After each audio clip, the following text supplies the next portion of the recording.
વાસ્તુશાસ્ત્ર અનુસાર કેટલાક વૃક્ષો અને છોડ દરેક ઘર માટે શુભ હોય છે, પરંતુ ઘરના આંગણામાં કેટલાક વૃક્ષો અને છોડ લગાવવાથી પણ અશુભ ફળ મળે છે. એ જાણવું જરૂરી છે કે કઈ દિશામાં અને કયા ભાગમાં શુભ વૃક્ષ અને છોડ લગાવવા જોઈએ. 1. તુલસી. તુલસીની પૂજા કરવામાં આવે છે. તુલસીમાં અનેક ઔષધીય ગુણો પણ છે. તુલસીનો છોડ ઘરની ઉત્તર પૂર્વ કે પૂર્વ દિશામાં લગાવવો જોઈએ. તુલસીનો છોડ આ દિશામાં લગાવવાથી આશીર્વાદ મળે છે. 2. વડનું વૃક્ષ. હિન્દુ ધર્મમાં વડ અને પીપળના વૃક્ષોને પવિત્ર માનવામાં આવે છે. વડનું ઝાડ ઘરમાં નહીં પણ મંદિરમાં લગાવવું જોઈએ. 3. ઊંચા છોડ.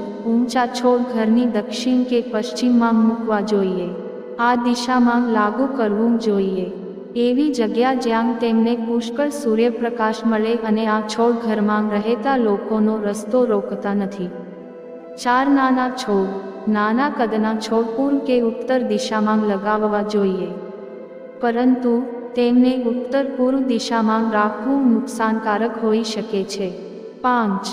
કાંટાવાળા છોડ. કેક્ટસ જેવા કાંટાવાળા છોડને ઘરની અંદર વાવવાનું ટાળો, પરંતુ ગુલાબનો છોડ આમાં અપવાદ છે.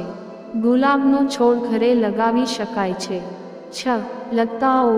લતાઓને પ્રવેશદ્વાર પર અથવા બાલ્કની જેવી બાહ્ય જગ્યાઓમાં વાવેતર કરી શકાય છે, પરંતુ ધ્યાનમાં રાખો કે વેલા કમ્પાઉન્ડ વોલથી ઊંચી ન જવા જોઈએ. 7. દુધિયાંગ વૃક્ષો અને છોડ. ઘરના આંગણામાં દુધિયાંગ ઝાડ અને છોડ ન લગાવો. ઘરમાં તેમની હાજરીને કારણે ઘરમાં રહેતા લોકોને સ્વાસ્થ્ય સંબંધી સમસ્યાઓનો સામનો કરવો પડી શકે છે. 8. ઘરની સામે કે વચ્ચોવચ્ચ છોડ લગાવો. ઘરની સામે કે વચ્ચોવચ્ચ કોઈ પણ છોડ વાવવાનું ટાળવું જોઈએ.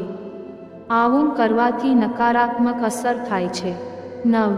શુભ ફળદાયી ફળના વૃક્ષો. ઘરના આંગણામાં આંબો, જાંબુ, કેળા, મહુવા, પીપળ જેવા ફળદ્રુપ વૃક્ષો અને બાવળ, આલુ વગેરે કાંટાવાળા વૃક્ષો ન લગાવો. 10. આંગણામાં લગાવો આ વૃક્ષો અને છોડ. કેટલાક એવા છોડ અને વૃક્ષો છે જે ઘરના આંગણામાં લગાવવાથી શુભ ફળ આપે છે. દાડમ, તજ, નારિયેળ, અશોક, ગુલાબ, બકુલ, ચમેલી, કેસર અને ચંપા જેવા છોડ શુભ છે. તમને આ વિડીયો સારો લાગ્યો હોય તો આ વિડીયોને લાઈક કરો અને કમેન્ટમાં લખો વાસ્તુશાસ્ત્ર. આવા વિડીયો જોવા માટે